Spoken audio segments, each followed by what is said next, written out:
कहते हैं राजा बनने के लिए ताज पहनना जरूरी नहीं, कुछ अपनी गड़गड़ाहट से ही अपनी मौजूदगी दर्ज कराते हैं। हर कार मीट में, हर स्ट्रीट रेस में जब इसका नाम लिया जाता है, इज्जत अपने आप मिलती है, क्योंकि इसने जापान का सपना पूरी दुनिया के कार प्रेमियों तक पहुंचाया। ये सिर्फ कार नहीं, ये है एक लेजेंड, निसान स्काईलाइन GTR। इसकी यात्रा शुरू हुई 1957 में, जब प्रिंस मोटर कंपनी लेकर आई दुनिया की पहली स्काईलाइन, एक 4 दरवाजों वाली स्पोर्ट्स कार, जिसमें था 1.5 लीटर G7 इंजन। 1966 में प्रिंस और निसान का मर्जर हुआ और स्काईलाइन बदल गई एक असली परफॉर्मेंस मशीन में।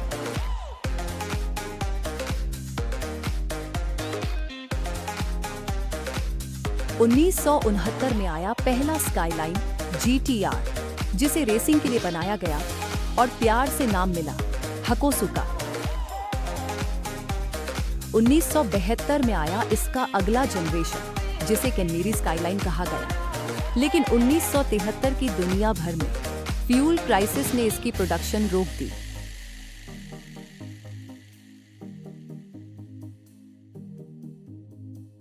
सोलह साल बाद 1989 में निसान ने लिखा एक नया अध्याय, GTR R32, एडवांस्ड तकनीक, बेहतरीन पकड़ और जीत की भूख के साथ। जापानी टूरिंग कार चैंपियनशिप में लगातार 4 साल तक हर रेस पर राज किया। यही था वो पल जब दुनिया ने इसे नाम दिया गॉडजिला। लेकिन दास्तानें रुकती नहीं, वे आगे बढ़ती हैं। 1995 में आया अगला रूप,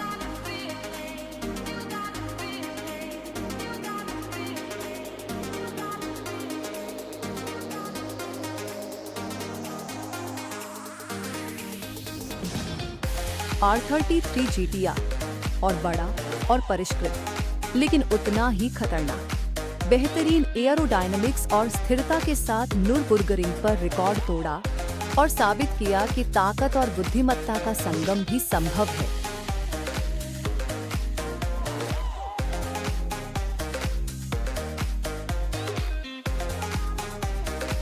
फिर आया 1999, जन्म हुआ एक ऐसी मशीन का जिसने स्पोर्ट्स कारों की परिभाषा ही बदल दी।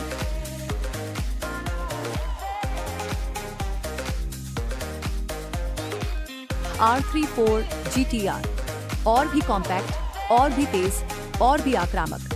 RB22 engine, advanced multi function display और आइकॉनिक डिजाइन के साथ ये बन गया पूरी पीढ़ी का सपना। सड़कों पर, फिल्मों में और दिलों में हमेशा के लिए अमर।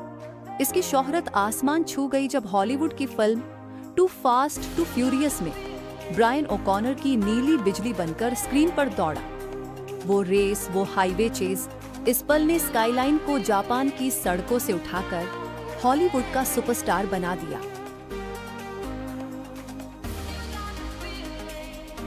फिर आया 2007, एक नई दास्तान, GTR R35 के साथ। गॉडजिला का आत्मा लेकर, लेकिन पूरी तरह नए रूप में। ट्विन टर्बो V6, धारदार एरोडायनामिक्स और एडवांस्ड ऑल व्हील ड्राइव। ये सिर्फ तेज नहीं बल्कि एक तकनीकी करिश्मा था। 1 दशक से भी ज्यादा समय तक R35 ने दुनिया की सबसे बेहतरीन कारों को टक्कर दी और जापान की शान बन गया।